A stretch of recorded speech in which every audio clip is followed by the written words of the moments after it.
What are pinholes and hot carriers?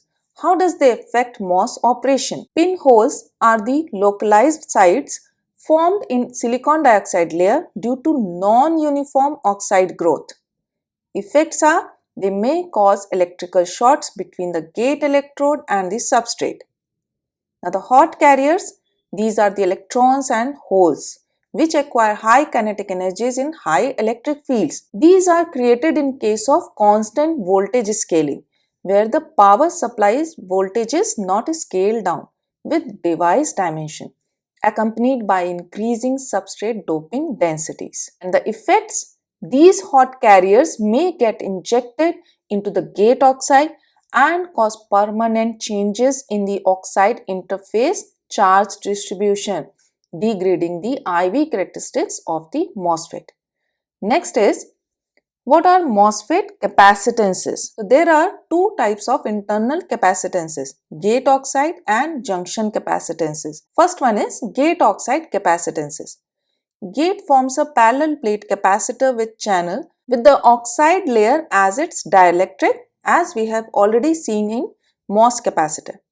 So additionally, there is an overlapping capacitance due to the extension of source and drain diffusion regions under the gate oxide. Most importantly, these gate oxide capacitances are voltage independent capacitances. Let's see the values of these gate oxide capacitances. According to mode of operations, these capacitances have different values. You can pause the video and take its screenshot.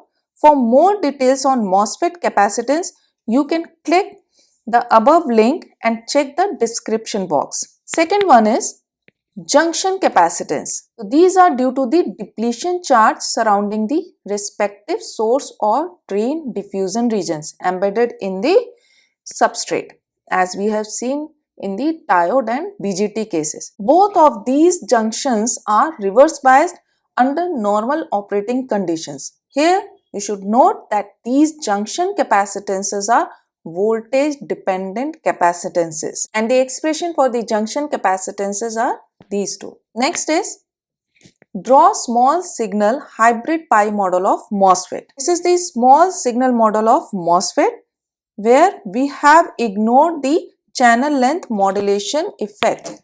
That means lambda is equals to 0. And when we consider the channel length modulation effect, this R0 will be added between drain to source terminus, where GM is given by under root 2 mu n COX W by L product ID, while R0, I have already told you, it is 1 upon lambda ID. Next is draw high frequency hybrid pi model of MOSFET. In high frequency small signal model, we should consider the internal parasitic capacitances of MOSFETs. If we interconnect the source and body terminals, then this high frequency model can be shown as this. Here S and B terminals are interconnected. Among these internal capacitances CGS, CGD and CDB, the CGS has the largest effect on frequency response. That's why we should always consider it in the small signal analysis of MOS amplifiers. Next is draw high frequency T model of MOSFET. It is almost similar to hybrid pi model.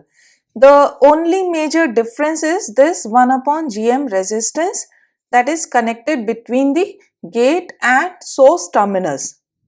This T model is preferred in case of common gate amplifier. Otherwise, hybrid pi model is mostly used in small signal modeling.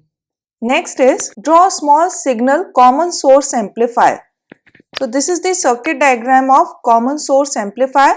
To study MOS amplifier in detail, you can click the above link, where you will get complete explanations of common source, common drain and common gate MOS amplifiers. Now, using hybrid pi model, we can draw common source amplifier in this way.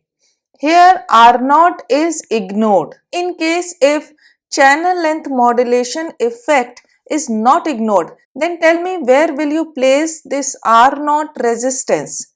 Can you reply in the comment section? Next is, what are MOSFET applications? As we know that MOSFETs are the most widely used device in electronics world. It has numerous applications. Some of them are amplifiers, switches, logic gates, DC relays, power supplies, memory cells and voltage regulators. Next, compare common source, common drain and common gate amplifiers. So this is the comparison table. You can pause the video and note it down. Next, compare MOSFET and diode. So these are the major differences between MOSFET and a diode. Next is compare BJT and MOSFET. It is one of the most common questions in interviews and exams. So take the screenshot and learn it. So these are the 30 most important concepts of MOSFETs that you must know before your exams and interviews. Now here I am leaving you with a mind-boggling question that why the threshold voltage value gets increased in substrate biasing.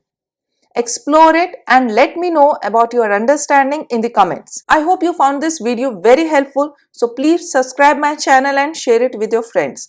Let's meet in the next video where we will study the must-know concepts on semiconductor physics. Till then, keep studying. Bye-bye.